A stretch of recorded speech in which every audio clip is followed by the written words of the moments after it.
암탉이 울면 집안이 망한다더니 이 집은 내가 망쳤다. 진작에 쫓아냈어야 했어. 1976년 비 내리는 성북동 길가에서 저는 그릇 파편이 뺨에 박힌 채로 서 있었습니다. 그때만 해도 딸 셋은 죄였으니까요. 시어머니 목소리는 대문 너머까지 울렸습니다. 유서 깊은 시댁의 기와 추녀 밑으로 후두득 떨어지는 빗방울 소리가 제 귓가를 때렸습니다.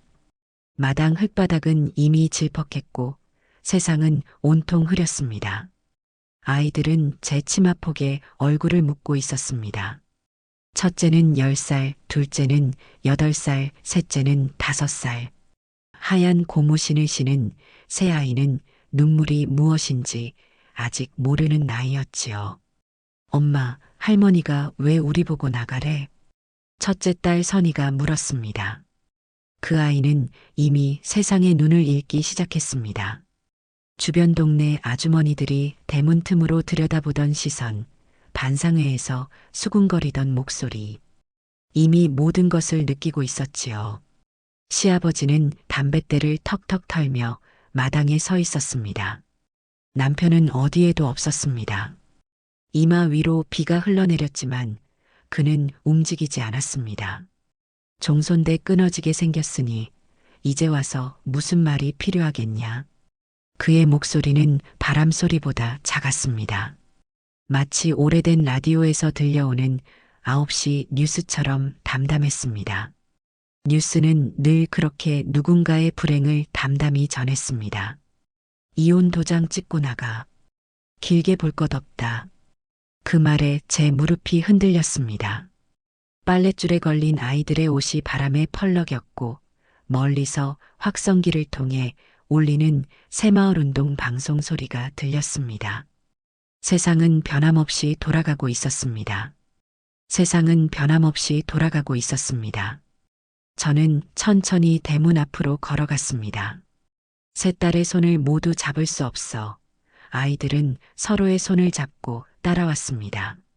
저는 대문 밖 흙바닥에 무릎을 꿇었습니다. 퍽! 젖은 무릎이 지늘게 빠지는 소리였습니다. 제발, 아이들만이라도. 목소리가 나오지 않았습니다.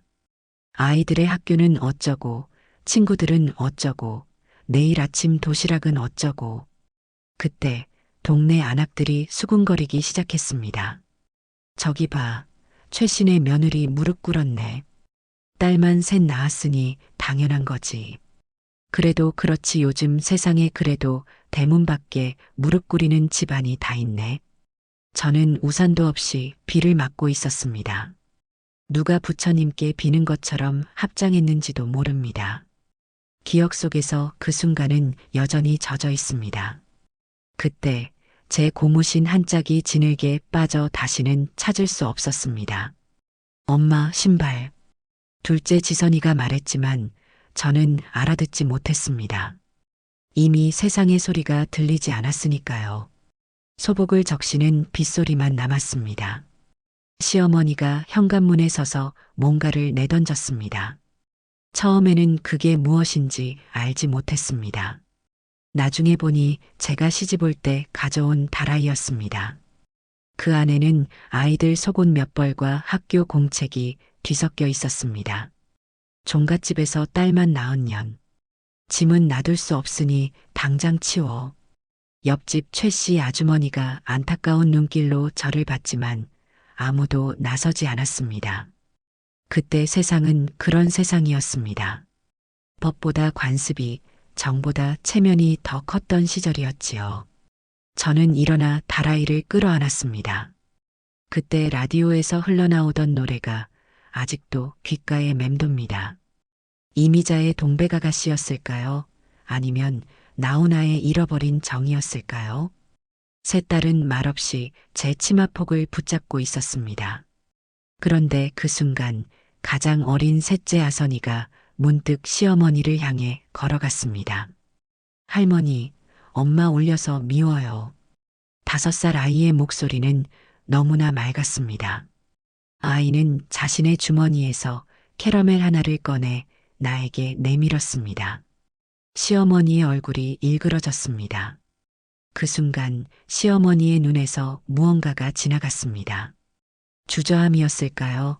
아니면 오래된 자신의 기억이었을까요? 그러나 그것은 바람처럼 지나갔고 시어머니는 문을 쾅 닫았습니다. 저는 세 딸의 손을 잡고 성북동 언덕길을 내려왔습니다. 한쪽 발은 고무신을 신고 다른 쪽은 맨발이었습니다. 그날 비는 그치지 않았습니다. 그날 밤 우리가 묵을 곳은 시장 근처 허름한 여인숙이었습니다. 천장의 백열전구는 깜빡거렸고 방바닥은 차가웠습니다. 그곳에서 저는 맹세했습니다. 아이들을 절대 포기하지 않겠다고, 내 딸들을 절대 굶기지 않겠다고. 엄마, 배고파요. 셋째의 목소리에 저는 다라이에서 신문지를 꺼내 펼쳤습니다. 그 속에는 아침에 쪄놓았던 찐빵 한 개가 남아 있었습니다. 세 조각으로 나누면서 제 눈에서 눈물이 떨어졌습니다. 그날 밤 셋째가 자면서 중얼거렸습니다. 엄마, 내일은 국밥 먹을 수 있어요? 그 말 한마디가 제 가슴을 찔렀습니다. 국밥이라 아이들이 가장 좋아하던 음식이었습니다. 시어머니가 명절 때마다 끓여주던. 갑자기 머릿속에 생각이 스쳤습니다. 국밥, 그래 국밥. 다음 날 아침 저는 여인숙 주인에게 물었습니다. 이 근처에 국밥집들 있는 시장이 어디 있나요? 주인 할머니는 고개를 갸웃거렸습니다. 광장시장 가게. 거기 국밥골목 있어. 근데 새댁이 왜? 저는 대답 대신 웃기만 했습니다. 아마 그때 제 눈빛은 결의에 차 있었을 겁니다. 그날부터 새로운 삶이 시작되었습니다. 딸만 셋 낳았다고 버림받은 제가 세상을 향해 첫 발을 내딛는 순간이었습니다. 시장 안에서 양은 솥 하나를 주었습니다. 낡고 바닥에 기스가 많았지만 국을 끓이기에는 충분했습니다. 이제부터는 제가 국밥을 끓여야 했으니까요. 국밥으로 세 딸을 먹여 살리겠습니다. 그날 저는 종이에 이렇게 적어 쪽방 벽에 붙였습니다. 세상을 향한 제 작은 선언이었습니다. 광장시장 구석, 천막 하나 치고 양은 솥을 걸었습니다. 그날은 1976년 5월 전국적으로 가뭄이 들었던 날이었습니다.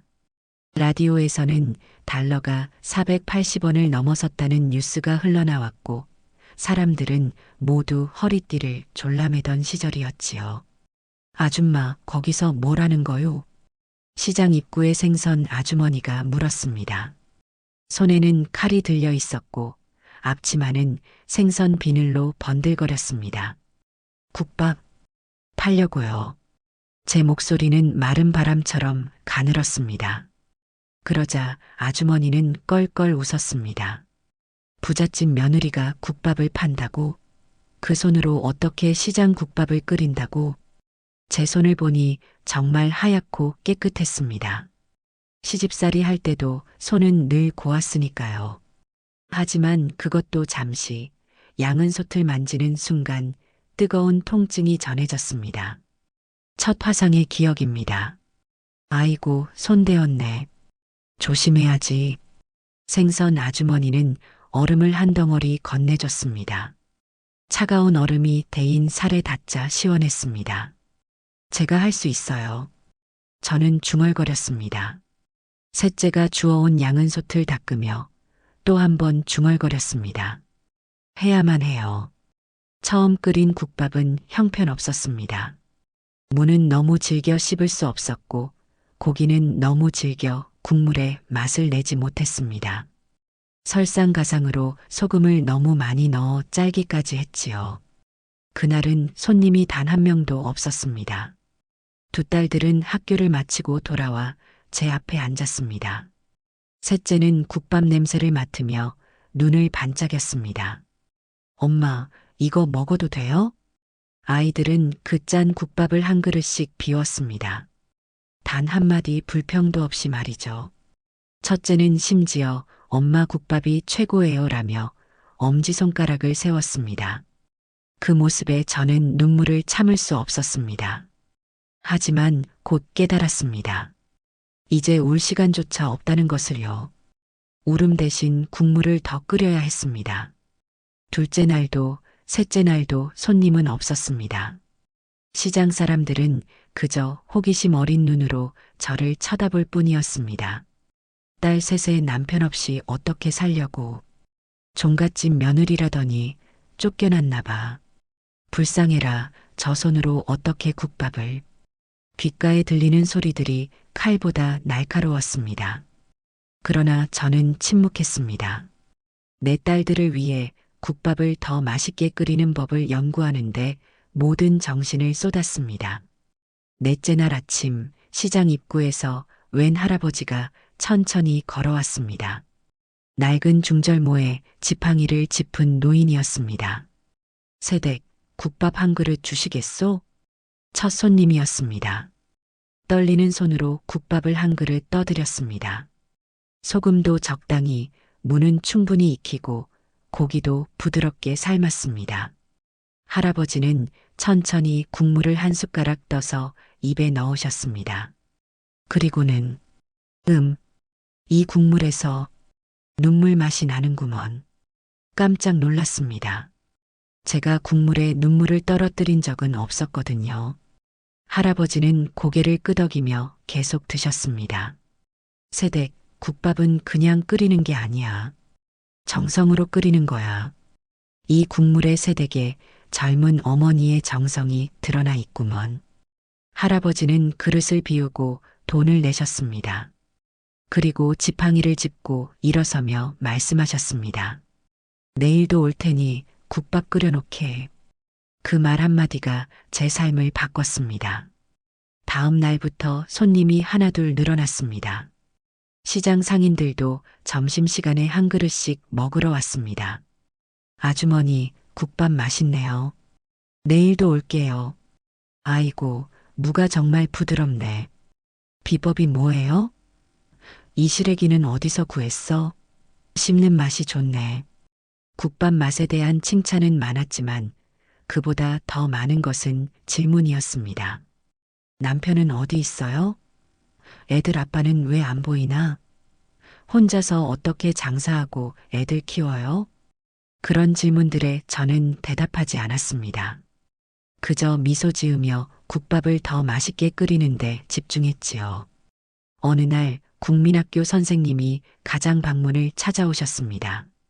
첫째 선희의 담임 선생님이셨죠. 선희 어머니. 선희가 학교에서 공부를 아주 잘해요. 선생님은 국밥을 드시면서 이야기를 이어가셨습니다. 그런데 요즘 도시락을 안 싸와서요. 다른 아이들이 좀 놀린다고 하더군요. 저는 그 말에 가슴이 무너졌습니다. 시간이 없어 도시락을 제대로 챙겨주지 못했던 거지요. 아침부터 국밥을 끓이다 보면 아이들 도시락은 뒷전이 되곤 했으니까요. 죄송합니다. 앞으로는 꼭. 교장 선생님은 손을 저으셨습니다. 아니, 그게 아니라 선희가 대단해서 말씀드리는 겁니다. 어제 장문 시간에 우리 엄마의 국밥이란 글을 썼는데 전교생이 다 울었답니다. 선생님은 주머니에서 종이 한 장을 꺼내주셨습니다. 선희의 글씨체로 쓰인 장문이었습니다. 우리 엄마는 국밥 장수입니다. 엄마의 국밥은 세상에서 제일 맛있어요. 엄마는 매일 새벽에 일어나 국밥을 끓입니다. 손에 물집이 생겨도 연탄불이 뜨거워도 엄마는 울지 않아요. 다른 애들은 엄마가 국밥 장수라고 놀리지만 전 자랑스러워요. 우리 엄마의 국밥에는 마법이 있거든요. 먹으면 배고픔이 사라지고 슬픔도 사라져요. 커서 저도 엄마처럼 누군가에게 따뜻한 국밥을 만들어주고 싶어요. 눈물이 앞을 가렸습니다. 그때 선생님이 말씀하셨습니다. 이 아이 장학금 받을 만하겠습니다. 제가 한번 추천해 보겠습니다. 그날 밤 딸들이 잠든 후 양은솥 앞에 앉아 저는 결심했습니다. 이제 눈물 대신 국물을 더 진하게 끓이자고 원망 대신 양지머리를 더 푹 고안해자고 손바닥의 물집은 더 이상 아프지 않았습니다. 무엇보다 제 딸들이 국밥집 딸내미라는 소리를 부끄러워하지 않도록 만들어야 했습니다. 우리 국밥집이 최고라는 소리를 듣게 해야 했습니다. 그날 이후로 저는 새벽 4시에 일어나 국밥 준비를 했습니다. 따뜻한 물로 얼굴을 씻고 긴 머리를 단정하게 묶었습니다. 비록 낡은 앞치마를 둘렀지만 마음만은 가장 반듯한 어머니였습니다. 할머니, 무 좀 싸게 주세요. 아저씨, 이 소고기 좀 더 살 점 많은 걸로 주세요. 저는 이제 시장 상인들에게 당당히 말을 걸 수 있게 되었고 그들도 조금씩 저를 알아보며 가끔은 좀 더 싼 값에 재료를 내주기도 했습니다. 오후 늦게 낯선 남자가 찾아왔습니다. 검은 정장에 선글라스를 쓴 그는 국밥 한 그릇을 시켰습니다. 김춘자 씨 맞죠? 놀랐습니다. 제 이름을 어떻게 알았을까요? 그는 천천히 국밥을 먹으며 말을 이었습니다. 성북동에서 왔습니다. 시어머님께서 손녀들이 보고 싶다고 하시네요. 심장이 멎는 듯 했습니다. 시댁에서 사람을 보냈다니 그곳을 떠난 지 2달도 채 되지 않았는데 말입니다. 전할 말은 없습니다. 그리고 다시는 오지 마세요. 제 목소리는 떨리지 않았습니다. 양은 솥이 끓 듯 제 안에서도 뭔가가 끓고 있었으니까요. 분노가 아닌 단단한 결이었습니다. 남자는 말없이 일어났습니다. 그리고 테이블 위에 봉투 하나를 놓고 갔습니다. 열어보니 돈이 아니라 사진 3장이 들어 있었습니다. 딸들의 어릴 적 사진이었습니다. 그 순간 깨달았습니다. 어쩌면 시어머니도. 그럼에도 저는 사진을 서랍에 넣어두었습니다. 아직은 돌아갈 수 없었으니까요. 제 자존심보다 딸들의 미래가 더 중요했으니까요. 그날 밤 양은 솥으로 국물을 더 진하게 끓이며 저는 다짐했습니다. 내 딸들은 절대 무릎 꿇지 않을 거야. 절대로. 국물이 끓는 소리가 마치 제 심장 소리 같았습니다. 이제 저는 국밥집 주인이었습니다. 더 이상 누군가의 며느리가 아닌 세 딸의 어머니이자 광장시장 국밥집 주인이었습니다.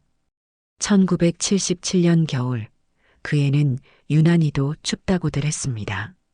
연탄값이 올라 2장 피우던 걸 1장으로 줄이던 시절 광장시장 구석 국밥집에 굴뚝에서만은 하얀 연기가 쉬지 않고 피어올랐습니다.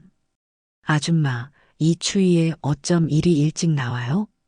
새벽 5시 야채 좌판을 정리하던 배추 아저씨의 인사에 저는 그저 웃기만 했습니다. 웃음 뒤에 숨은 피로감은 아무도 몰랐지요. 딸들은 아직 이불 속에서 뒤척이고 있을 시간. 저는 벌써 양은 솥에 물을 올리고 물을 썰고 시래기를 다듬고 있었습니다. 아이고, 오늘은 손님이 왜 이리 많은 거요? 복 터진 거 아니야? 육개장 파는 강씨 아주머니가 농담을 던졌습니다. 그 말에도 저는 웃기만 했습니다. 이젠 제법 손님이 늘어 하루에 양은 솥 3개는 비울 정도였으니까요. 어제는 몇 그릇 팔았어? 쉬, 물어보면 안 돼. 저 집은 매일 장부 적어. 네, 저는 매일 밤 장부를 적었습니다. 국밥 한 그릇에 200원, 공깃밥 하나는 30원이었습니다. 하루벌이가 2만 원을 넘는 날도 있었지요. 그럴 때면 딸들에게 학용품을 사줄 수 있었지요. 엄마, 나 연필 깎는 칼 하나만 사주면 안 돼? 엄마, 동무들은 다 빨간 장갑 있는데. 엄마, 참고서 한 권만. 세 딸의 소원은 늘 작았습니다. 그래서 더 마음이 아팠지요. 아이들은 이미 자라면서 엄마에게 부담 주지 않는 법을 배우고 있었습니다. 동네 반상의 날이었습니다. 통장님 댁에 모인 아주머니들 사이로 저는 조용히 구석에 앉았습니다. 이번에 수도세가 또 올랐다네. 한 가구당 400원씩 더 걷기로 했어. 통장님의 말에 한숨소리가 여기저기서 들렸습니다. 저기 김춘자 씨는 어떻게 할 거요? 딸 셋에 혼자서. 말을 건 것은 쌀가게 최 씨 아주머니였습니다. 갑자기 모든 시선이 저에게 쏠렸습니다. 괜찮습니다. 일주일만 더 일찍 일어나면 될 것 같아요. 제 대답에 반상회장은 잠시 조용해졌습니다. 그때 누군가 작게 중얼거렸습니다. 애비도 없는 집에서 어떻게 세계지배를 키운다고. 가슴이 철렁 내려앉았습니다. 하지만 저는 침묵했습니다. 입술을 꽉 깨물고 손톱이 손바닥을 파고들 정도로 주먹을 꽉 쥐었지만 침묵했습니다. 그날 밤 저는 평소보다 세게 양은솥을 닦았습니다. 손가락 마디가 빨갛게 부어올랐지만 계속 닦았습니다.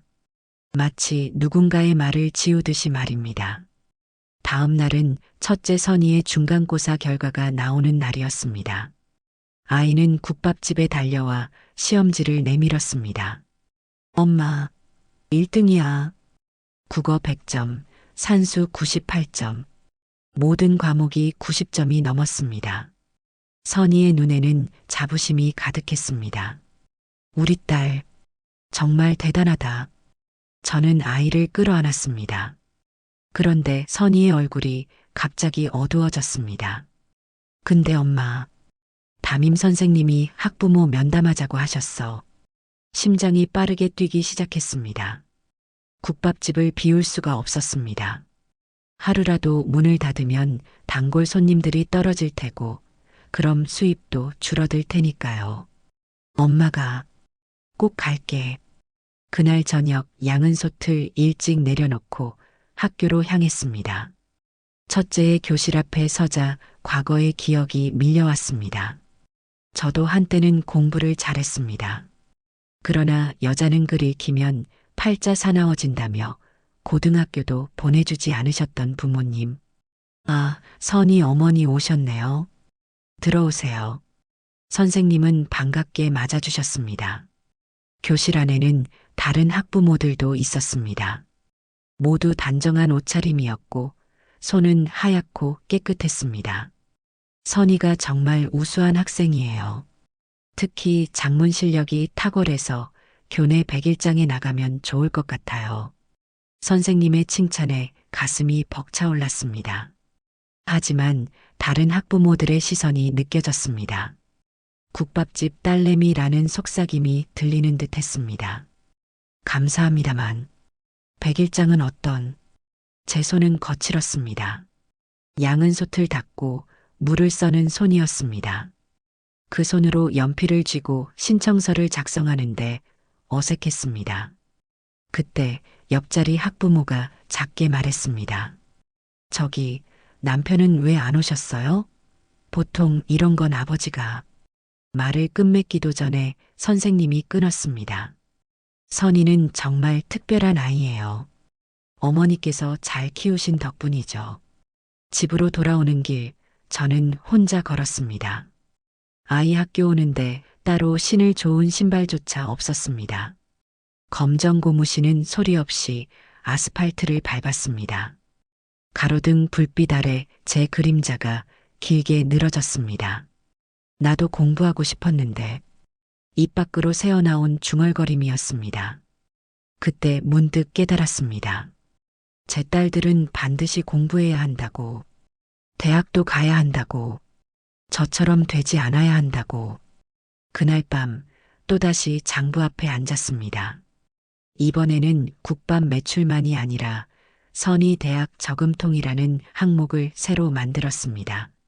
매일 벌이의 10%를 그곳에 적어 넣기로 했습니다. 엄마, 뭐해요? 둘째 지선이가 졸린 눈으로 물었습니다. 너희들 미래를 적고 있어. 아이는 이해하지 못했겠지만 고개를 끄덕였습니다. 그리곤 옆에 앉아 장부를 구경했습니다. 엄마, 나도 나중에 장사할 거예요? 그 질문에 제 손이 멈췄습니다. 둘째의 눈을 바라보았습니다. 아니, 너희들은 하고 싶은 것 다 하면 돼. 아이는 제 팔에 머리를 기대었습니다. 근데 엄마처럼 국밥 끓이는 것도 좋을 것 같아요. 엄마 국밥은 세상에서 제일 맛있으니까. 눈물이 핑 돌았습니다. 딸의 머리를 쓰다듬으며 속으로 다짐했습니다. 내 딸들은 꼭 다른 삶을 살 수 있게 해줄 거야. 1978년 봄, 광장시장 국밥집은 이제 제법 소문이 났습니다. 아침 일찍부터 줄을 서는 손님도 생겼고, 저는 이제 도우미 아주머니 한 분을 고용할 만큼 되었습니다. 춘자 씨, 오늘은 일찍 들어가. 애들 학교 참관 있다며? 도우미 김 씨 아주머니의 말에 감사히 고개를 숙였습니다. 이제는 가끔 일찍 마감하고 아이들 학교 행사에도 참석할 수 있게 되었습니다. 그런 날 오후 시장을 나서는데 누군가 제 이름을 불렀습니다. 춘자 씨? 돌아보니 낯익은 얼굴이었습니다. 성북동 시절 옆집에 살던 최 씨 아주머니였습니다. 아이고, 정말 춘자 씨 맞네. 지금 어떻게 지내? 그분은 저를 찬찬히 살펴보셨습니다. 제 손, 제 앞치마, 제 검정 고무신까지. 소문 들었어. 국밥집 한다고. 딸들은 잘 크고 있어? 저는 고개만 끄덕였습니다. 말문이 막혔습니다. 그날 정말 미안했어. 아무 말도 못하고 누구 하나 나서서 말리지도 못하고. 최 씨 아주머니의 눈에 눈물이 고였습니다. 그제야 조금 마음이 풀렸습니다. 괜찮아요. 저희는 잘 지내고 있어요. 아주머니는 한숨을 내쉬었습니다. 근데 알아? 그 집 요새 말이 많아. 아들이 사업에 손을 대서 큰 빚을 졌다더라. 시아버님도 많이 편찮으시고. 가슴 한켠이 쿡 쑤셔왔습니다. 그래도 저는 아무 말도 하지 않았습니다. 혹시 남편 소식은 들어? 정말 이혼까지 했다는 소문이 맞아? 그 질문에도 저는 고개를 저었습니다. 이혼 서류에 도장을 찍긴 했지만 그 후 어떻게 됐는지 알 수 없었습니다. 남편은 그 후로 단 한 번도 찾아온 적이 없었습니다. 몇 번 시댁에서 사람이 왔지만 그는 오지 않았습니다. 아줌마, 전 이만 가볼게요. 아이들이 기다려요. 최 씨 아주머니는 안쓰러운 눈길로 저를 바라보았습니다. 춘자야, 정말 대단하다. 넌 정말 대단해. 그 말을 듣고 집으로 돌아오는 길, 초여름 바람이 제 머리카락을 흐트렸습니다. 어둑해진 하늘에 별이 하나둘 보이기 시작했습니다. 국밥집 앞에 도착하니 세 딸이 마당에 앉아 공부하고 있었습니다. 첫째는 시험 준비를, 둘째는 산수 문제를, 셋째는 한글 공부를 하고 있었지요. 그 모습을 보니 가슴이 뭉클해졌습니다. 저는 소리 없이 그들 뒤에 섰습니다. 제 그림자가 아이들을 덮었고 셋째가 먼저 알아챘습니다. 엄마다. 아이들이 달려와 안겼습니다. 그 순간 깨달았습니다. 침묵은 약함이 아니라 강함이었다는 것을. 제 침묵이 이 세 아이들을 지켜주고 있다는 것을. 오늘 저녁은 뭐 먹을까? 제가 물었습니다. 셋째가 신이 나서 외쳤습니다. 국밥. 엄마 국밥이 세상에서 제일 맛있어요. 그날 밤 양은 솥에 국물을 끓이며 저는 생각했습니다. 아직 갈 길이 멀었지만 적어도 이제 누구에게도 무릎 꿇지 않을 힘이 생겼다고. 그 힘은 바로 이 세 딸이라고. 불씨가 환하게 타오르며 양은 솥 밑을 데웠습니다. 마치 제 가슴 속에서 타오르는 희망처럼 말입니다. 엄마, 나 대학 갈래요. 1980년 가을, 셋째 아선이가 국밥집 안에서 불쑥 말했습니다. 이제 국민학교 2학년이었습니다. 옷깃에는 항상 애국조 배지가 반짝였지요. 그래, 가야지. 우리 아선이는 꼭 대학 가야지. 저는 국자로 국물을 젓다 말고 대답했습니다. 유리창 너머로 가을 하늘이 높고 푸르렀습니다. 라디오에서는 김추자애님은 먼 곳에가 흘러나오고 있었지요. 선생님이 그러는데 요즘은 여자도 대학 많이 간대요. 그리고 여학생 특별장학금도 있대요. 아선이는 신문지로 만든 공책에 열심히 뭔가를 적고 있었습니다. 그 종이는 제가 국밥 포장할 때 쓰고 남은 것들이었습니다. 아이는 그걸 모아 풀로 붙여 공책을 만들었지요. 우리 딸들은 다 대학 보낼 거야. 걱정 마.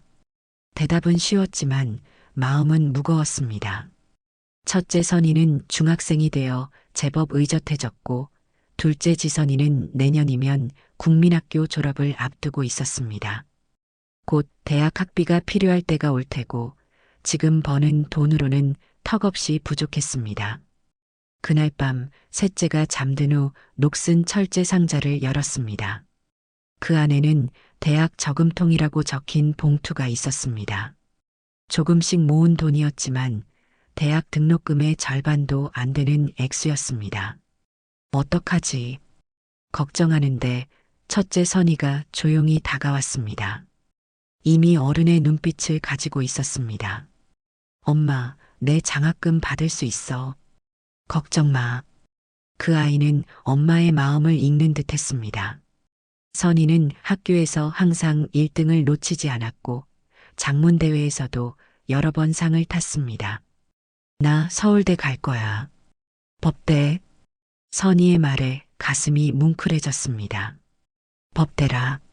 사람들의 억울함을 풀어주는 곳. 아마도 그 아이는 엄마의 무릎 꿇었던 기억을 지우고 싶었나 봅니다. 그럼 나는 의대 갈래. 갑자기 둘째 지선이가 끼어들었습니다. 언제 와서 듣고 있었는지 잠옷 차림으로 문간에 서 있었습니다. 왜 의대야? 제가 물었습니다. 지선이는 눈을 반짝이며 대답했습니다. 아픈 사람 고쳐주려고. 엄마 손 대었을 때 약도 발라주고. 세 딸들의 꿈이 이렇게 자라고 있었습니다. 마치 국밥 속 무처럼 하루하루 익어가고 있었지요. 다음 날 아침 여느 때처럼 새벽 4시에 일어났습니다.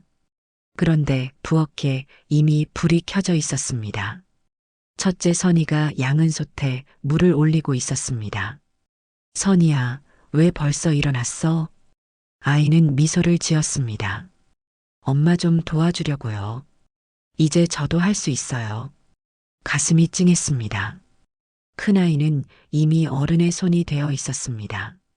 손끝은 참고서를 넘기다 종이에 베인 자국이 있었고 손바닥은 양은 솥을 닦아 거칠어져 있었습니다. 공부해야지. 학교 가기 전에 공부하는 시간이잖아. 선이는 고개를 저었습니다. 공부는 학교에서 해요. 집에선 엄마 도와야죠. 그 말이 제 마음에 깊이 박혔습니다. 아이들이 너무 일찍 어른이 되고 있었습니다. 제가 원치 않았던 방향으로요. 오늘부터 엄마 혼자 할게. 너희들은 공부에만 집중해.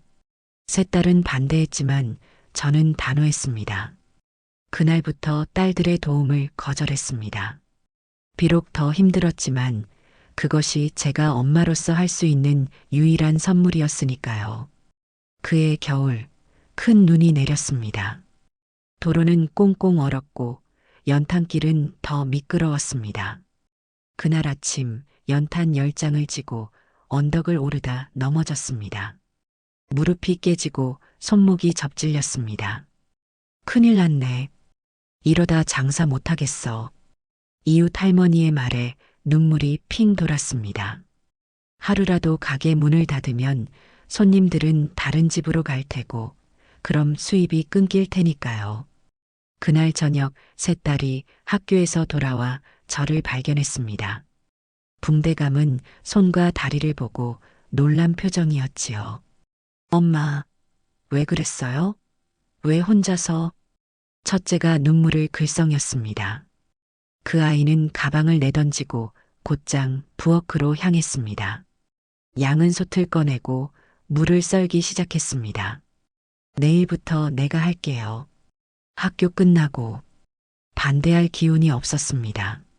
그저 고개를 끄덕였지요. 그렇게 첫째는 학교 끝나고 국밥집을 돕기 시작했습니다. 손님들은 처음엔 놀라다가 이내 칭찬을 아끼지 않았습니다. 아이고, 선이가 벌써 이렇게 컸나? 국물 맛이 어머니랑 똑같네. 공부도 잘한다면서?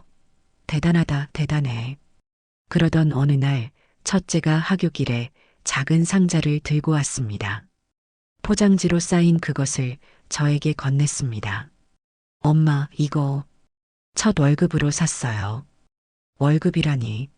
아이가 학교 방과 후에 아르바이트를 했다는 사실을 그제야 알았습니다. 동네 문방구에서 책 정리를 도와주고 받은 돈이었습니다. 떨리는 손으로 포장을 풀었습니다.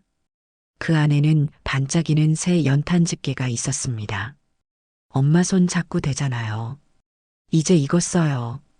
눈물이 왈칵 쏟아졌습니다.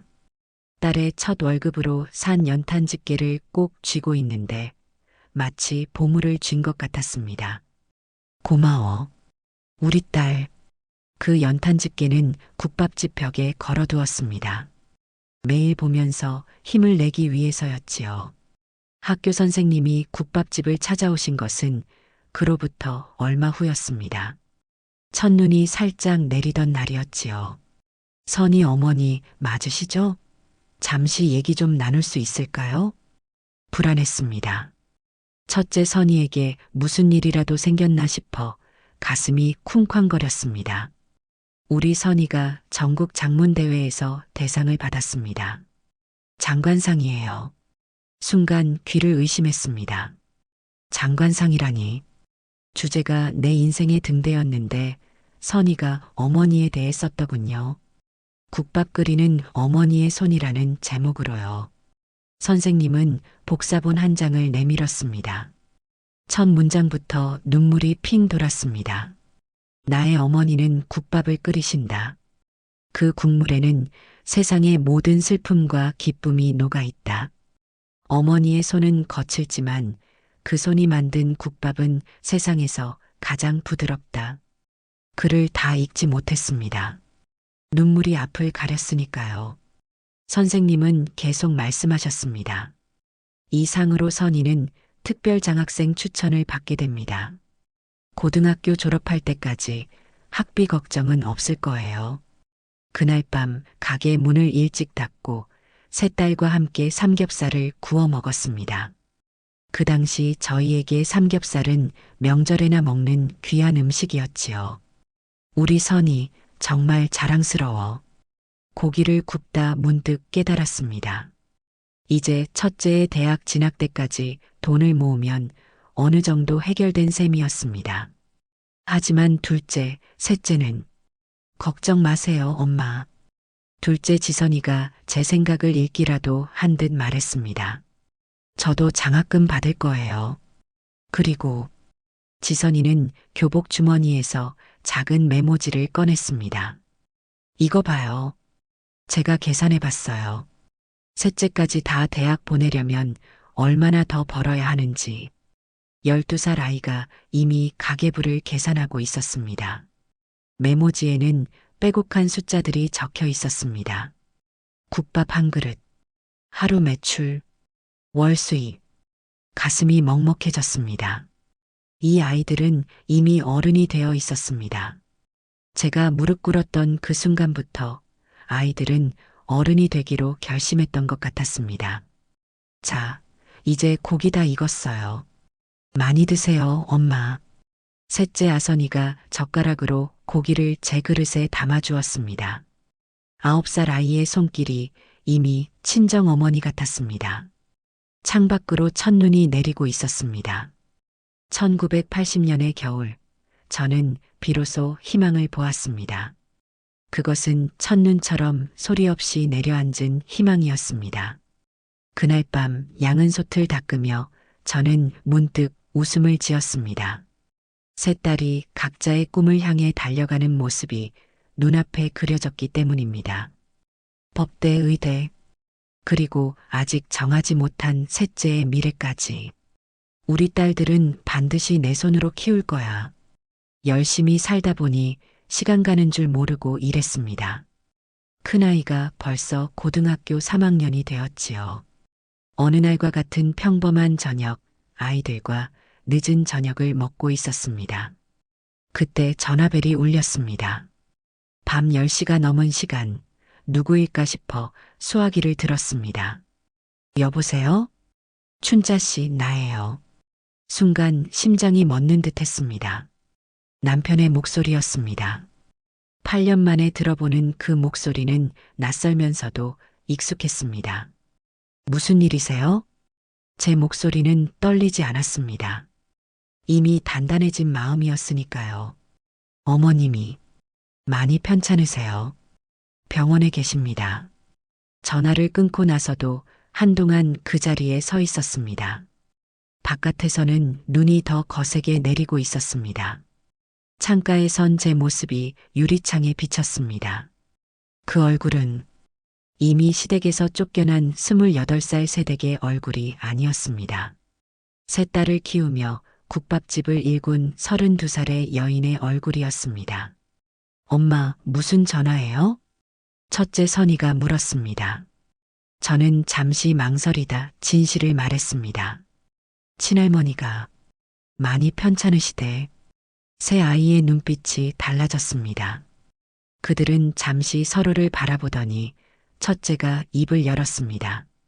가봐야 하지 않을까요? 가슴이 찡했습니다.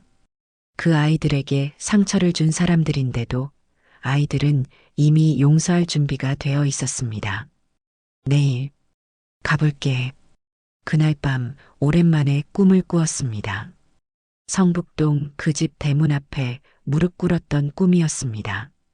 그런데 이번엔 혼자가 아니었습니다. 세 딸이 제 곁에 서 있었고 그들은 당당했습니다. 무릎 꿇지 않았습니다. 꿈에서 깨어나자 이상하게 마음이 평온했습니다. 그것은 두려움이 아닌 담담한 용기였습니다. 이제 저는 돌아갈 수 있었습니다.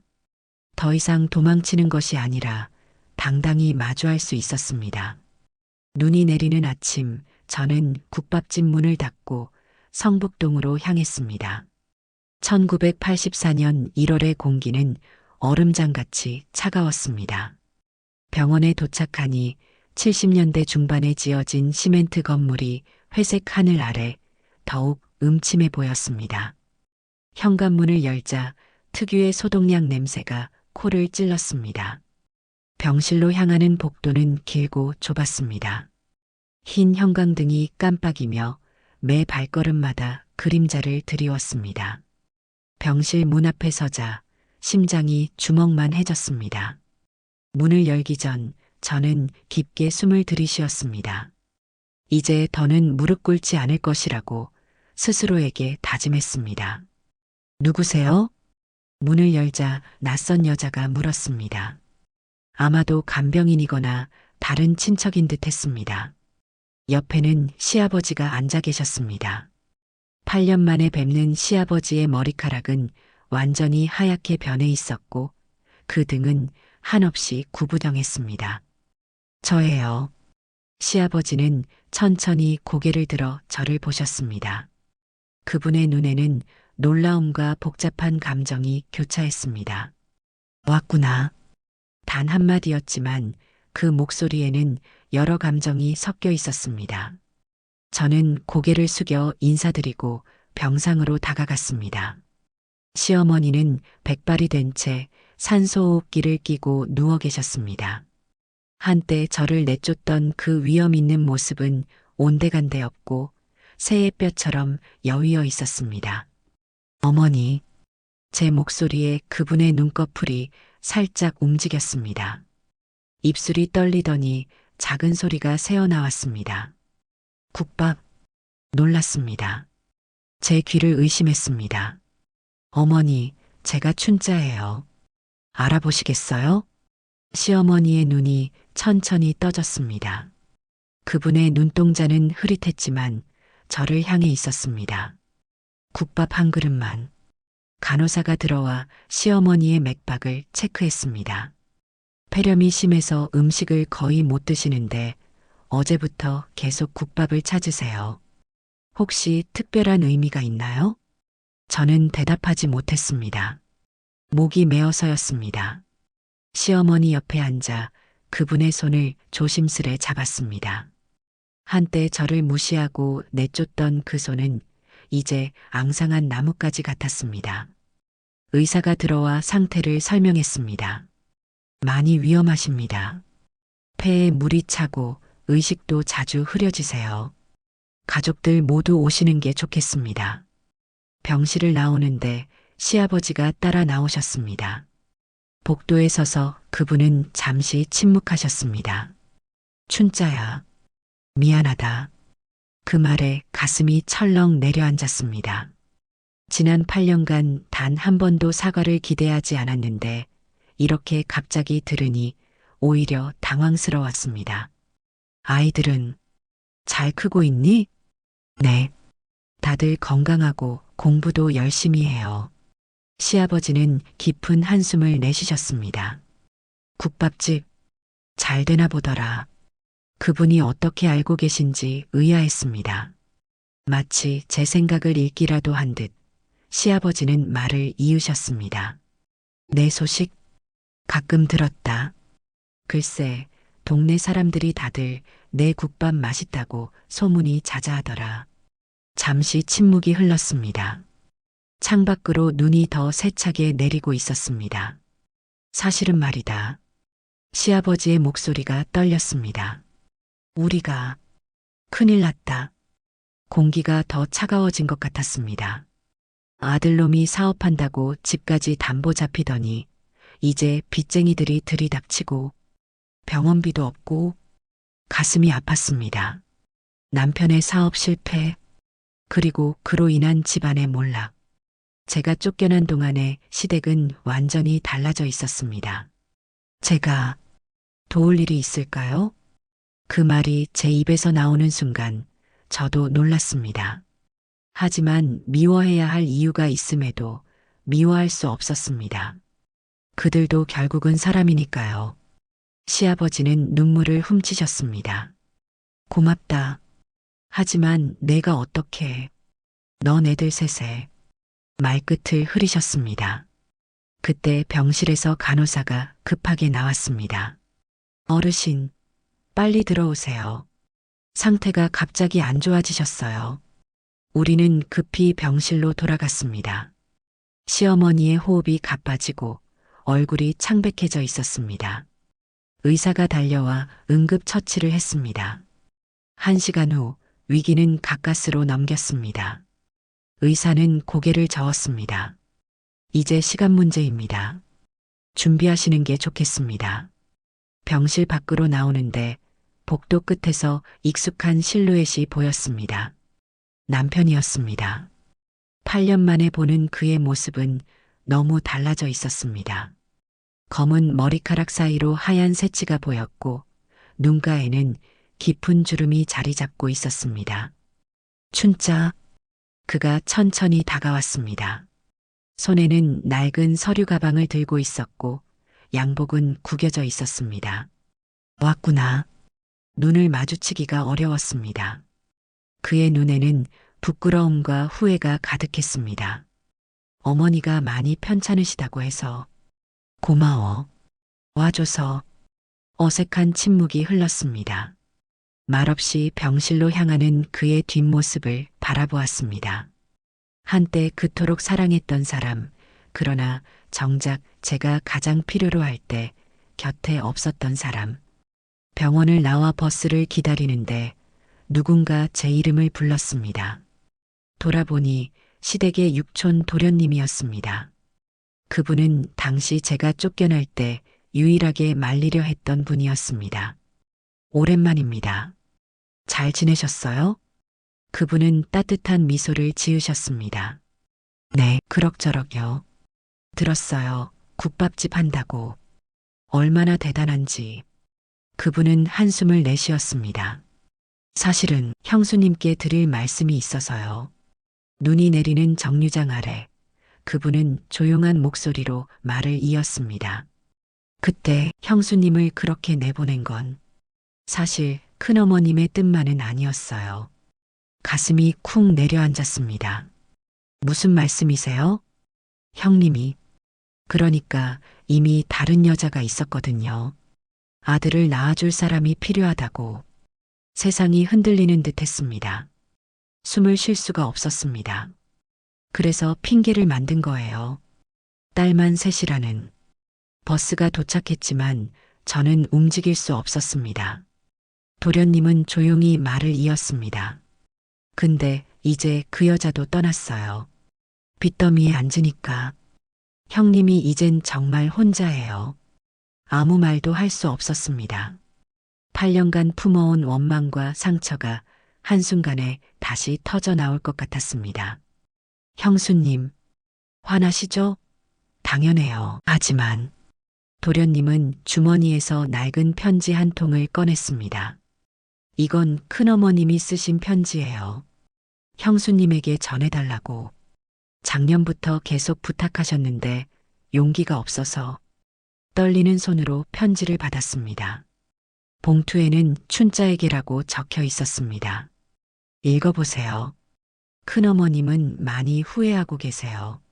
버스는 떠났고 저는 여전히 정류장에 서 있었습니다.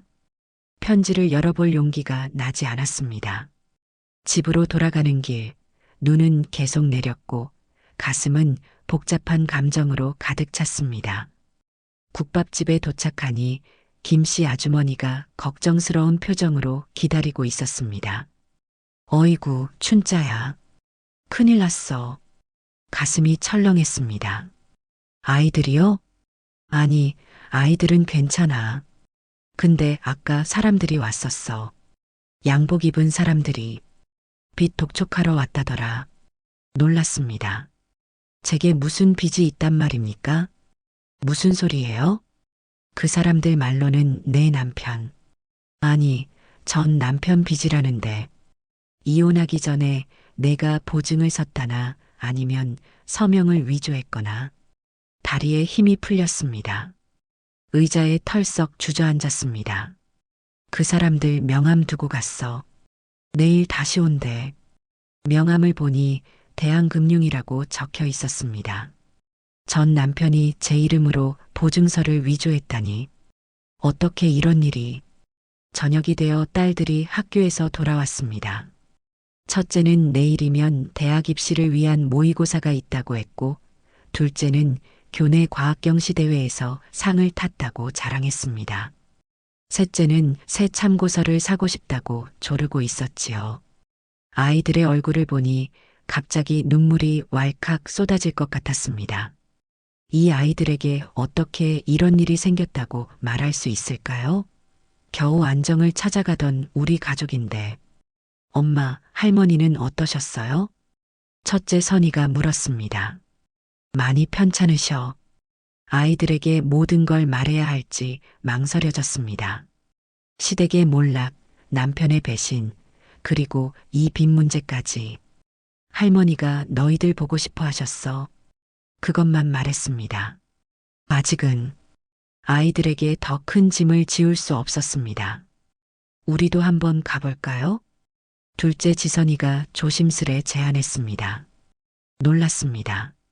아이들이 시댁을 방문하고 싶어 할 거라고는 생각하지 못했습니다. 정말 가보고 싶어? 셋 딸은 서로 눈빛을 교환하더니 고개를 끄덕였습니다. 엄마가 힘든 건 알지만 할머니가 돌아가시기 전에 한 번은 봐야 할 것 같아요. 첫째의 말에 가슴이 뭉클해졌습니다. 이 아이들은 언제 이렇게 성장했을까요? 그날 밤 아이들이 모두 잠든 후 시어머니의 편지를 열었습니다. 누렇게 바랜 편지지에는 떨리는 글씨체로 적힌 문장들이 있었습니다.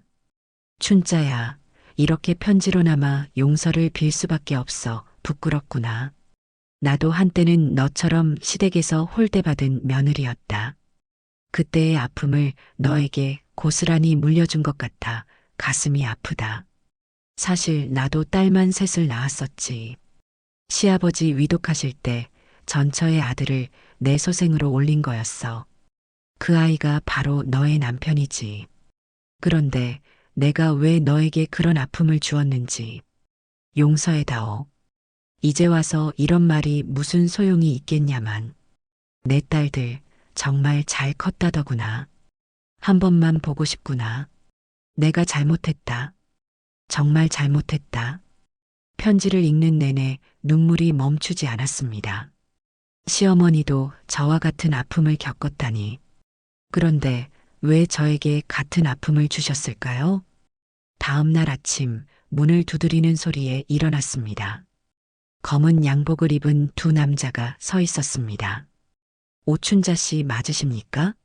대한금융에서 나왔습니다. 위협적인 태도로 그들은 2천만 원의 빚을 독촉했습니다. 1980년대 초반 2천만 원은 저에게 천문학적인 금액이었습니다. 국밥집을 10년 해도 모을 수 없는 돈이었지요. 일주일 안에 갚지 않으면 가게를 압류하겠습니다.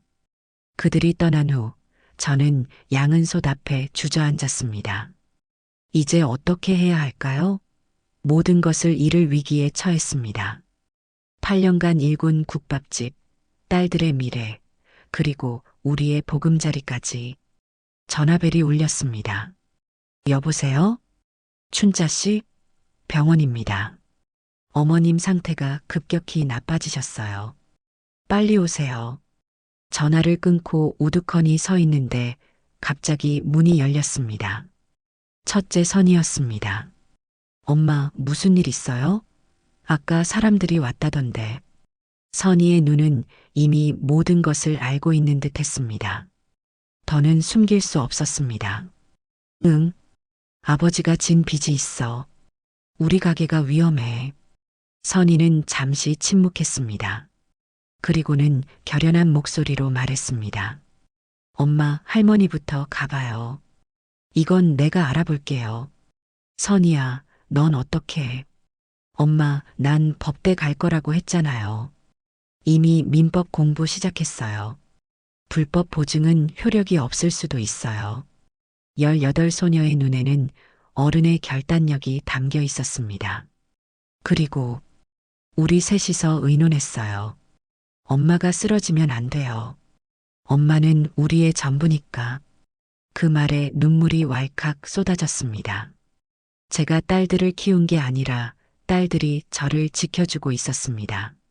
시장 골목을 나서는데 맞은편에서 도련님이 급히 달려오고 있었습니다.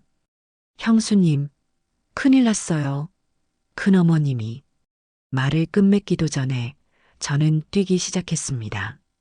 버스를 타고 병원으로 향했습니다. 창밖으로 흩날리는 눈을 보며 생각했습니다. 딸만 셋을 낳았다고. 그래서 쫓겨났지만 버스가 병원 앞에 도착했습니다.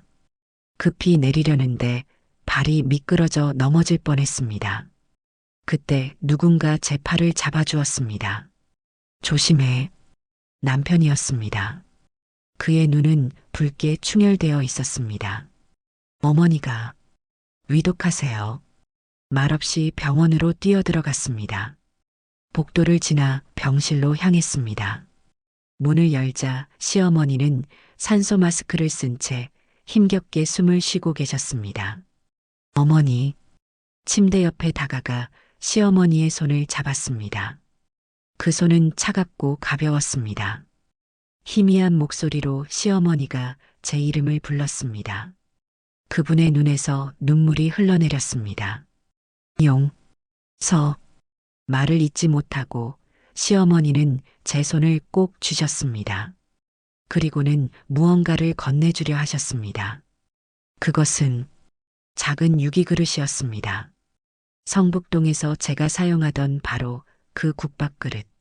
이걸 내게 주려고 간직했다. 시어머니의 마지막 말이었습니다. 심장 모니터의 소리가 단조로워지고 방 안에 정막이 흘렀습니다. 그날 밤 저는 시어머니의 임종을 지켰습니다.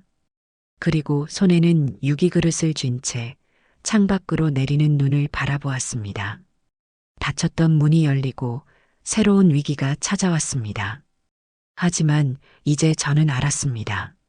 제가 혼자가 아니라는 것을, 세 딸이 있고 그들이 저를 지키고 있다는 것을. 유기 그릇을 바라보며 생각했습니다. 이 그릇에 담긴 것은 국밥만이 아니었구나.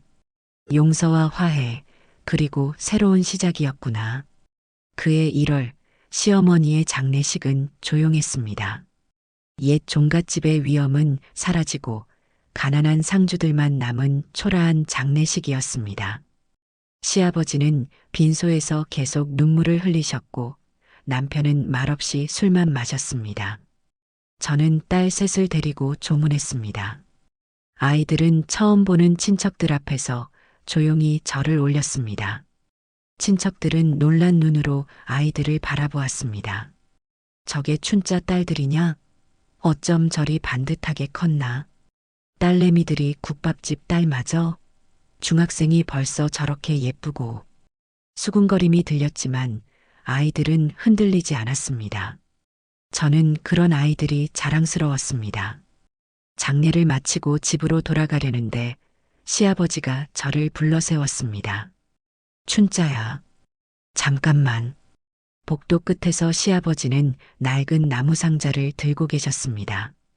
그 상자를 제게 건네셨습니다. 내 어머니가 계속 이거 널 주라고 했어.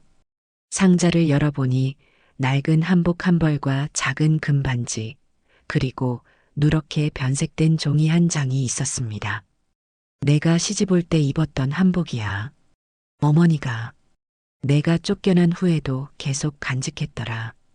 눈물이 핑 돌았습니다. 시어머니가 제 옷을 보관하고 계셨다니. 그리고 이건 내가 써온 재산 명세서다. 종이를 보니 집 문서와 땅 문서, 그리고 빚 내역까지 상세히 적혀 있었습니다. 이제 우리 집은 내 남편이 진 빚 때문에 모두 경매에 넘어갈 거야. 성북동 집도 다 없어질 거야. 시아버지의 목소리가 떨렸습니다. 하지만 내 이름으로 된 빚은 내가 보증선적이 없으면 효력이 없을 수도 있어. 내 딸이 그걸 알아보고 있다고 하더구나. 놀랐습니다. 첫째가 이미 시아버지와 연락했던 모양입니다. 춘자야, 미안하다. 내가 너무 무심했어. 시아버지가 고개를 숙이셨습니다. 한때 위엄 넘치던 그분이 이제는 한없이 작아 보였습니다. 집으로 돌아오는 길, 새 딸과 함께 눈 쌓인 길을 걸었습니다. 내리는 눈은 우리의 발자국을 금세 지워버렸습니다. 엄마, 첫째 선이가 불렀습니다. 그 사람들이 또 왔었어요. 빛 독촉하는 사람들. 가슴이 철렁 내려앉았습니다. 근데 제가 이미 변호사 사무실에 물어봤어요. 엄마 서명 없이 진 빚은 효력이 없대요. 증거만 있으면. 17 소녀의 눈에는 어른의 결단력이 담겨 있었습니다. 선이야, 너는 공부에만 집중해. 이건 엄마가. 안 돼요, 엄마. 우리가 도울 거예요. 둘째 지선이가 끼어들었습니다. 우리도 이제 다 컸어요. 엄마 혼자만의 싸움이 아니에요. 눈물이 왈칵 쏟아졌습니다. 언제부터 이 아이들이 이렇게 든든한 기둥이 되었는지. 국밥집에 도착하니 문 앞에 누군가 기다리고 있었습니다. 전 남편이었습니다. 춘자야. 그는 술에 취해 있었습니다.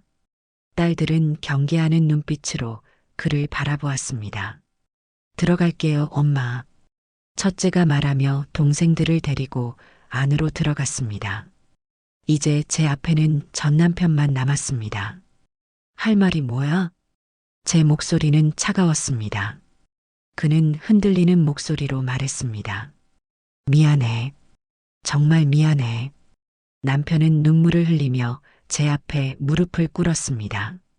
성북동에서 제가 무릎 꿇었던 그 자세 그대로였습니다.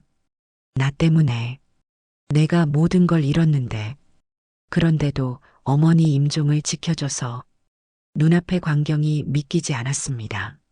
한때 저를 버렸던 그 사람이 이제는 제 앞에 무릎 꿇고 있었습니다. 일어나. 제 목소리는 단호했습니다. 무릎 꿇지 마. 그건 아무것도 해결하지 못해.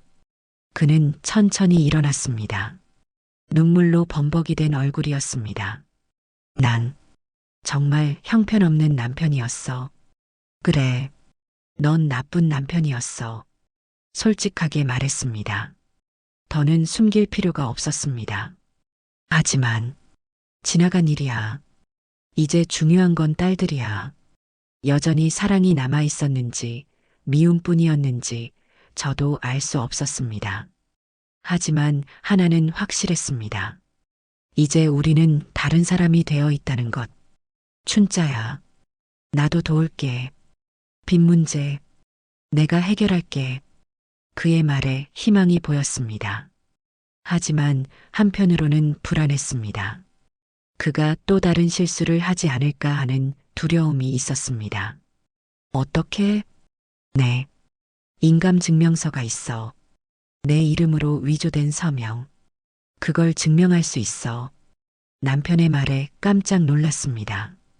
그도 자신의 잘못을 인정하고 바로잡으려는 의지가 보였습니다. 알았어. 하지만 딸들에게 더 이상 상처 주지 마. 그는 고개를 끄덕였습니다. 그리고는 주머니에서 작은 봉투를 꺼냈습니다. 이건 내가 가지고 있던 마지막 돈이야. 많진 않지만 봉투 안에는 현금 50만 원이 있었습니다. 1980년대 초반 적지 않은 금액이었습니다. 고마워. 하지만 돈보다는 딸들에게 아버지가 되어줘. 그날 밤 남편은 국밥집 옆 작은 방에서 묵었습니다. 딸들은 처음엔 아버지를 경계했지만 시간이 지나면서 조금씩 마음을 열기 시작했습니다. 다음 날 아침 검은 양복을 입은 사람들이 다시 찾아왔습니다. 오춘자 씨, 기한이 지났습니다. 이제 가게를 압류하겠습니다. 그때 남편이 나섰습니다. 잠깐만요. 제가 오춘자 씨 남편입니다. 이 빚은 불법입니다. 남편은 서류 뭉치를 꺼냈습니다. 인감증명서와 위조된 서명이 든 서류들이었습니다. 이건 제가 다른 사람을 시켜 위조한 겁니다. 제 아내는 아무것도 모릅니다. 저는 놀라서 말을 잇지 못했습니다. 남편은 자신의 죄를 공개적으로 인정하고 있었습니다. 증거가 여기 있습니다. 만약 계속 독촉하신다면 이 증거를 가지고 경찰에 고발하겠습니다. 검은 양복의 사람들은 잠시 당황했습니다. 그들은 서로 눈빛을 교환하더니 이내 물러났습니다. 일주일 안에 확인하겠습니다. 하지만 증거가 틀리다면 그들이 떠난 후 저는 남편을 바라보았습니다. 왜 그런 짓을? 그때는 다른 여자가 있었어. 아들을 낳아줄 거라고 했는데 그래서 내 이름으로 돈을 빌렸던 거야. 솔직한 고백에 가슴이 아팠습니다. 하지만 또 한편으로는 마음이 가벼워졌습니다. 이제 모든 진실이 밝혀졌으니까요. 어쨌든 고마워. 딸들은 학교에 가고 저는 국밥을 끓이기 시작했습니다. 남편은 옆에서 물을 썰고 연탄을 갈았습니다. 위태로운 화해의 시작이었습니다. 1년 후 시장에서 웬 할머니가 찾아왔습니다. 나이 지긋한 할머니는 천천히 국밥집 안으로 들어왔습니다. 춘자 아가 있소? 낯선 목소리에 고개를 들었습니다. 처음 보는 할머니였습니다. 제가 춘자입니다만. 할머니는 저를 유심히 살펴보더니 미소를 지었습니다. 내 어머니 친구였어. 옛날에 내 엄마가 시집 올 때 함께했던. 깜짝 놀랐습니다. 저의 친정 어머니는 제가 10살 때 돌아가셨습니다. 어머니의 친구를 만나는 건 정말 오랜만이었습니다. 어머니 친구분이세요? 어떻게? 내 어머니가 살아계셨으면 지금쯤 널 얼마나 자랑스러워 하셨을까. 딸 셋 키우며 여기까지 왔으니. 할머니의 말에 눈물이 핑 돌았습니다. 어머니가 늘 그러셨어. 우리 춘자는 뭐든 할 수 있는 아이라고. 내 이름 춘자가 봄의 아이라는 뜻이잖니. 내 어머니가 널 낳고 지은 이름이야. 어머니에 대한 기억이 물밀듯이 밀려왔습니다.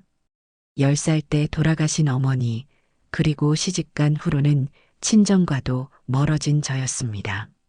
어머니가 그렇게 말씀하셨어요? 할머니는 고개를 끄덕였습니다. 그리고 이건 내 어머니가 남긴 거야. 내가 시집갈 때 주려고 했던 것인데 그때 주지 못했어. 국밥 비법. 내 어머니가 직접 쓴 거야. 내 국밥이 그렇게 맛있다는 소문을 들었는데 아마 어머니의 손맛을 닮았나 보구나. 왜 이제서야? 목이 메어 말을 잇지 못했습니다. 할머니는 깊은 한숨을 내쉬었습니다. 널 찾았지. 시집간 후에도 찾았단다. 하지만 시댁에서 거절했어. 이젠 우리 집 사람이니 상관 말라고. 성북동에서 쫓겨났다는 소식도 뒤늦게 들었고 이제야 겨우 널 찾았구나, 춘자야. 요리책을 펼쳐보니 어머니의 필체로 빼곡히 적힌 조리법들이 있었습니다. 무국, 소고기국, 그리고 맨 마지막 페이지에는 춘자에게라고 적힌 짧은 편지가 있었습니다. 사랑하는 딸아, 나는 내가 훌륭한 어머니가 될 것을 안다. 내 손맛은 나보다 더 좋을 테니 이 책은 그저 나의 마음을 전하는 것일 뿐이다. 어떤 어려움이 와도 굴하지 마라. 너는 봄처럼 언제나 새로 피어날 수 있는 아이니까. 눈물이 하염없이 흘렀습니다. 10살 때 잃은 어머니의 목소리가 귓가에 들리는 것 같았습니다. 할머니는 제 손을 잡았습니다. 내 어머니는 널 늘 지켜보고 있을 거야. 그리고 지금 내 딸들처럼 반듯한 아이들을 키운 너를 보면 얼마나 자랑스러워 하실까. 그날 저녁 국밥집은 특별한 손님들로 가득 찼습니다. 할머니는 동네 노인들을 모셔왔고 남편은 처음으로 가게 일을 도왔습니다. 딸들은 학교에서 돌아와 반찬을 나르고 그릇을 닦았습니다. 이 국밥 정말 맛있구먼. 내가 어렸을 때 어머니가 끓여주시던 맛이야. 할아버지 한 분이 감탄하셨습니다. 손님들 사이로 웃음소리가 퍼졌고 가게는 활기찼습니다. 문득 시어머니가 생각났습니다. 그분도 이런 모습을 보고 싶어 하셨을까요? 유기그릇을 손에 쥐고 돌아가시기 전 그분의 눈에는 어떤 마음이 담겨 있었을까요? 갑자기 문이 열리고 시아버지가 들어오셨습니다. 모두가 놀란 눈으로 바라보는 가운데 그분은 조용히 구석 자리에 앉으셨습니다. 국밥 한 그릇만 주게. 시아버지의 목소리는 떨렸습니다. 저는 천천히 국밥 한 그릇을 담았습니다. 그리고 시어머니가 제게 남긴 바로 그 유기그릇에 담았습니다. 시아버지 앞에 국밥을 내려놓자 그분의 눈에 눈물이 고였습니다. 이 그릇, 어머니가 내게 준 거구나. 네, 마지막에 주셨어요. 시아버지는 천천히 국물을 한 숟가락 떠서 입에 넣으셨습니다. 그리고는 눈물을 흘리셨습니다. 맛있구나. 내 어머니 솜씨를 닮았어. 놀랐습니다. 시아버지가 제 친정 어머니를 알고 계셨다니. 내 어머니, 옛날에 우리 동네 국밥집에서 일하셨지. 내가 젊었을 때 그 집 국밥을 즐겨 먹었단다. 처음 듣는 이야기였습니다. 어머니가 국밥집에서 일하셨다니. 그때 맛을 잊지 못했어. 그런데 내 국밥이 그 맛과 똑같구나. 시아버지의 고백에 가슴이 뭉클해졌습니다. 어쩌면 그분도 늘 제 국밥을 그리워하셨던 것일까요? 그날 밤 가게를 닫은 후 모두가 함께 둘러앉았습니다. 친정어머니의 친구, 시아버지, 남편, 그리고 세 딸까지. 마치 진짜 가족처럼. 춘자야. 시아버지가 불렀습니다. 그분은 제 이름을 부르는 것이 어색한 듯 했습니다. 이제부터 내가 할 일이 있을까? 내가 도울 수 있는 일이. 그 말에 가슴이 뭉클해졌습니다. 한때 저를 내쫓았던 그분이 이제는 도움을 청하고 있었습니다. 아버님, 국밥 맛있게 드셨으면 됐어요.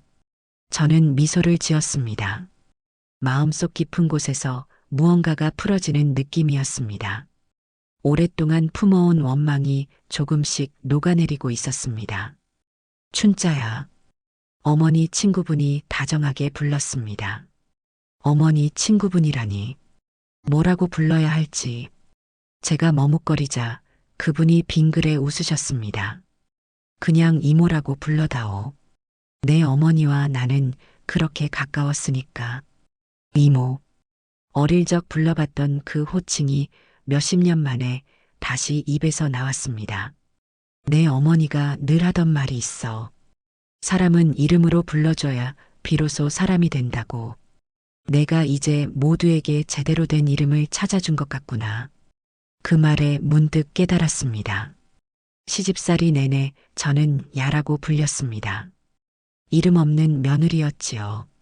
그리고 쫓겨난 후로는 국밥집 아줌마였습니다. 하지만 오늘 모두가 제 이름을 불렀습니다. 춘자라고, 봄의 아이라고. 밤이 깊어갔습니다. 둘러앉은 사람들의 얼굴에는 평온함이 깃들어 있었습니다. 국밥 한 그릇으로 시작된 이 기적 같은 화해. 엄마, 첫째 선이가 불렀습니다. 다음 주면 대학 입학 면접이에요.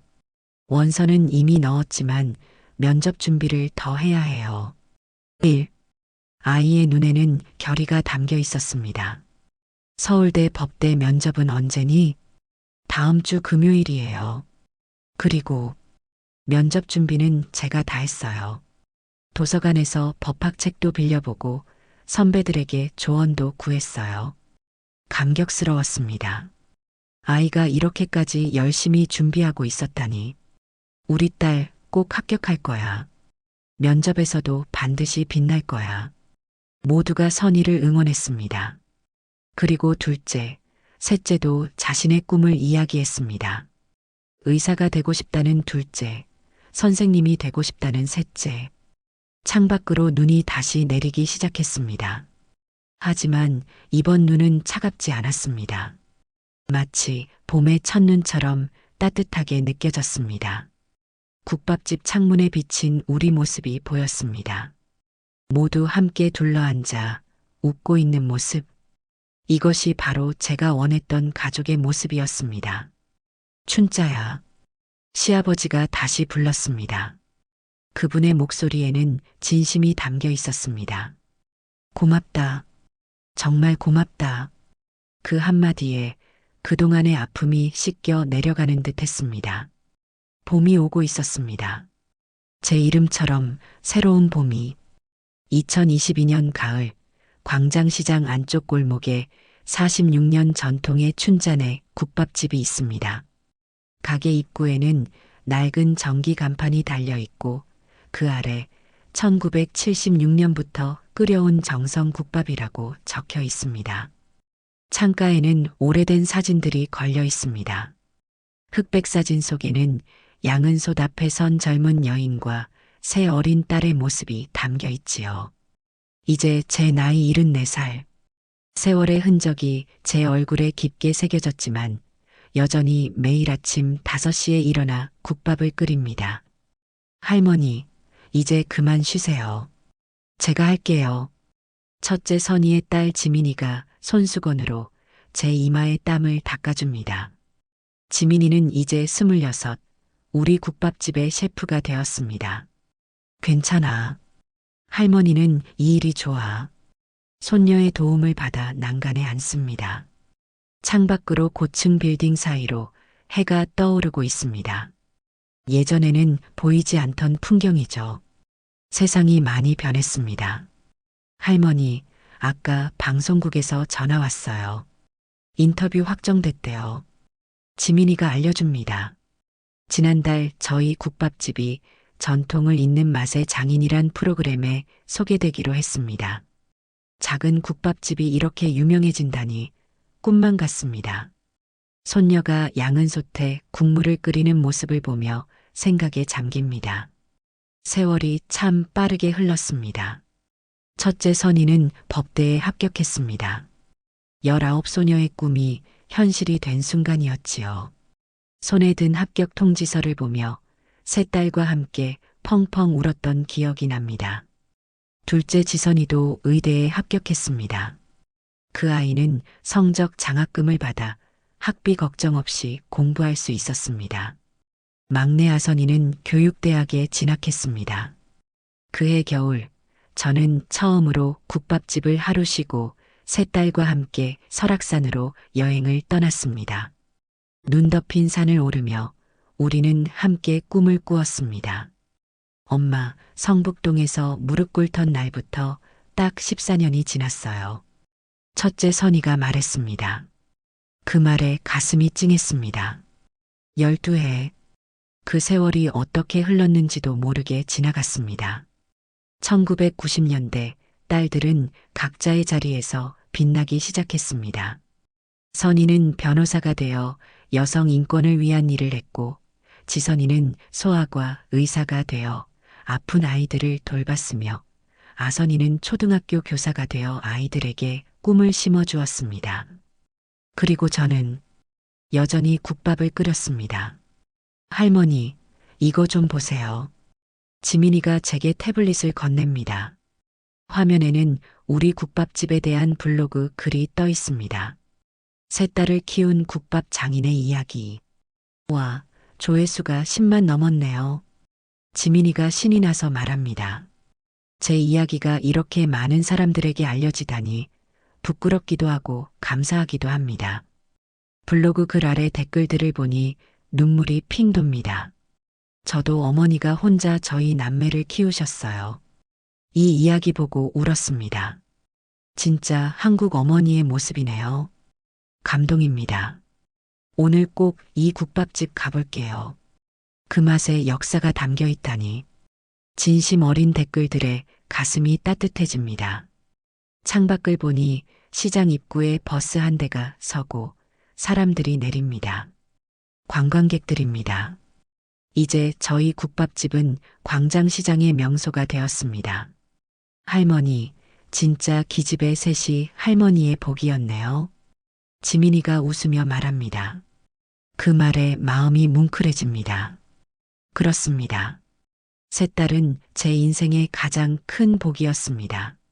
문득 돌아보면 제 주변에는 풍요로움이 가득합니다. 이제 첫째 선이는 대법관이 되었고, 둘째 지선이는 대학병원 소아과 과장이며, 막내 아선이는 교장 선생님이 되었습니다. 그리고 손자 손녀들은 10명. 모두 건강하고 똑똑한 아이들입니다. 그중 둘은 국밥집을 이어받겠다고 합니다. 지민이와 아선이의 아들 준호가 그 주인공이지요. 할머니, 손님들이 오시네요. 지민이의 말에 일어납니다. 첫 손님들이 들어옵니다. 노부부입니다. 아이고, 이게 진짜 그 유명한 춘자네 국밥집이구먼. 텔레비전에서 봤어. 할아버지가 반가워하십니다. 할머니는 벽에 걸린 사진들을 유심히 살펴보십니다. 아이고, 이게 젊었을 때 사장님이세요? 세 딸을 키우셨다면서요? 고개를 끄덕입니다. 할머니는 감탄하며 말씀하십니다. 대단하세요. 우리 시대엔 그게 얼마나 힘들었겠어요. 저도 딸만 둘인데 시댁에서 얼마나 구박받았는지 공감의 눈빛을 나눕니다. 같은 시대를 살아온 여성들의 무언의 연대감 같은 것이 느껴집니다. 국밥 2그릇 주세요. 할아버지가 말씀하십니다. 저는 직접 국자를 들고 국물을 떠옵니다. 시어머니가 남겨주신 유기그릇에 담아 내드립니다. 이 그릇 참 귀한 거네요. 할머니가 알아보십니다. 유기그릇은 이제 낡았지만 여전히 윤기가 흐릅니다. 네, 시어머니가 주신 거예요. 마지막 선물이었죠. 할머니는 그릇을 조심스레 받아들며 물으십니다. 어떻게 이렇게 오래 국밥집을 하실 수 있었어요? 잠시 생각합니다. 참 긴 세월이었습니다. 사람을 먹이는 일이 제 인생이 됐나 봐요. 딸들 먹이다가 손님들 먹이다가 이제는 손주들 먹이고 있네요. 할머니는 국물을 한 숟가락 드시고는 눈물을 글썽입니다. 맛있네요. 어머니 국밥 맛이 나요. 그 말에 가슴이 따뜻해집니다. 어머니의 요리책은 여전히 제 보물입니다. 낡고 누렇게 변한 페이지들에는 세월의 흔적이 스며들어 있지만 그 레시피대로 끓인 국밥은 여전히 많은 이들의 마음을 데웁니다. 오후가 되자 딸들이 하나둘 가게를 찾아옵니다. 오늘은 특별한 날이니까요. 춘잔의 국밥 개업 날이자 제 생일이기도 합니다. 엄마 생신 축하해요. 첫째 선이가 꽃다발을 안겨줍니다.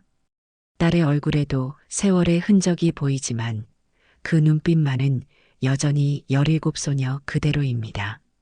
선이야 고마워. 딸을 껴안으며 생각합니다. 이 아이가 없었다면 저는 어떻게 살았을까요? 엄마, 이거 봐요. 둘째 지선이가 손에 책 한 권을 들고 있습니다. 표지에는 국밥으로 세 딸을 키운 어머니의 이야기라고 적혀 있습니다. 이게 뭐야? 우리가 엄마 이야기를 책으로 냈어요. 세 자매가 함께 쓴 거예요. 깜짝 놀랐습니다. 책을 펼쳐보니 세 딸이 돌아가며 쓴 글들이 담겨 있습니다. 엄마, 이 책이 벌써 예약만 10,000부가 넘었대요. 셋째 아선이가 자랑스럽게 말합니다. 그리고 영화사에서 연락이 왔어요. 엄마 이야기로 영화를 만들고 싶대요. 어안이 벙벙합니다. 제 이야기가 영화가 된다고요? 말도 안 돼. 믿어야 해요, 엄마. 엄마의 인생은 영화보다 더 드라마틱하잖아요. 딸들이 웃으며 말합니다. 그리고 셋째가 조용히 덧붙입니다. 이 책의 인쇄 전액은 딸만 낳은 어머니들을 위한 장학재단에 기부하기로 했어요. 엄마 이름으로요. 눈물이 왈칵 쏟아집니다. 이런 날이 올 줄이야. 딸만 셋 낳았다고 버림받은 제가 이제는 다른 어머니들을 돕는 장학재단의 이름이 되다니. 식구들이 모두 모여 작은 생일 파티를 합니다. 딸들, 사위들, 손주들, 그리고 이제는 백발이 되신 시아버지까지. 시아버지는 이제 90이 넘는 고령이지만 여전히 매달 한 번은 국밥을 드시러 오십니다. 춘자야. 시아버지가 떨리는 목소리로 부르십니다. 고맙다. 내가 없었으면 우리 가문은 진작에 끊겼을 거야. 그 말에 코끝이 찡합니다. 시아버지는 이제 제게 의지하는 아버지가 되셨습니다. 종갓집대를 이어야 한다며 저를 내쫓았던 그분이 이제는 제 딸들과 손주들을 가장 자랑스러워 하십니다. 남편은 10년 전에 세상을 떠났습니다. 마지막까지 국밥집을 도우며 딸들에게 좋은 아버지가 되기 위해 노력했습니다. 한때의 잘못을 만회하기에는 짧은 시간이었을지 모르지만 그래도 그는 행복하게 떠났습니다. 세 딸의 손을 잡고 미소 지으며 할머니, 이거 뭐예요? 지민이가 낡은 상자 하나를 들고 옵니다. 국밥집 창고를 정리하다 찾은 것 같습니다. 아, 그거.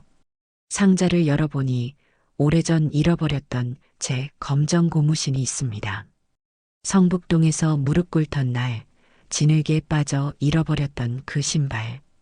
이걸 어디서 찾았니? 저기 오래된 박스에 있었어요. 포장지에 쌓여 있었는데 할아버지 글씨 같아요. 남편이 언제 이걸 찾아온 걸까요? 신발을 손에 쥐니 눈물이 앞을 가립니다. 할머니, 울지 마세요. 오늘은 행복한 날인데. 지민이가 제 등을 토닥입니다. 저는 웃으며 눈물을 닦습니다. 행복해서 우는 거야, 지민아. 그날 밤 모두가 돌아간 후 조용한 국밥집에 혼자 남았습니다. 책장을 넘기며 세 딸이 쓴 글들을 읽어봅니다. 어머니의 국밥은 단순한 음식이 아니었습니다. 그것은 우리 가족의 역사였고 어머니의 눈물과 희망이 담긴 그릇이었습니다. 첫째 딸 올림. 환자들에게 약을 처방하기 전 나는 항상 어머니의 국밥을 생각합니다. 약보다 더 강한 치유력이 있던 그 국물처럼 나도 환자들에게 따뜻함을 전하고 싶습니다. 사랑해요, 둘째 딸 올림. 학생들에게 꿈을 가르칠 때 나는 항상 어머니를 떠올립니다. 딸만 셋이라는 이유로 버림받았지만 결국 세상을 바꾼 여성. 그분의 딸이라는 사실이 내 인생 최고의 자랑입니다. 감사합니다. 셋째 올림. 책의 맨 마지막 페이지에는 세 딸이 함께 쓴 문장이 있습니다. 우리 어머니는 국밥 그릇이 얼굴을 때린 그날 세상을 향해 첫 발을 내딛었습니다. 그리고 한 그릇의 국밥으로 수많은 이들의 배고픔과 마음의 상처를 달래주셨습니다. 어머니의 국밥에는 마법이 있습니다. 그것은 바로 무조건적인 사랑의 맛입니다. 책을 덮고 창밖을 바라봅니다. 서울의 밤하늘에는 별이 보이지 않지만 가슴속은 별빛으로 가득 찬 것 같습니다. 오래된 라디오에서는 이미자의 동백아가씨가 흘러나옵니다. 시어머니가 좋아하셨던 노래지요. 가게 한 구석에 놓인 시어머니의 사진을 바라봅니다. 그분도 행복해하고 계실까요? 내일이면 또 새벽 5시에 일어나 국밥을 끓여야 합니다. 수십 년을 단 하루도 거르지 않은 일상이지요. 하지만 이제는 지민이와 준호가 함께합니다. 제 삶이 이어지는 것 같아 마음이 뿌듯합니다. 낡은 앨범을 꺼내 펼쳐봅니다. 흑백 사진 속에는 세 딸의 성장 과정이 담겨 있습니다. 첫 교복을 입던 날, 대학 합격 통지서를 들고 환하게 웃던 날, 각자의 직장에 첫 출근하던 날, 그리고 결혼식 날의 모습까지. 시집 가던 날, 세 딸 모두 제게 같은 말을 했습니다. 엄마, 제가 받은 사랑을 이제 다른 이에게 전할게요. 그것이 바로 제가 원했던 것이었습니다. 사랑의 대물림. 창밖으로 새벽이 밝아옵니다.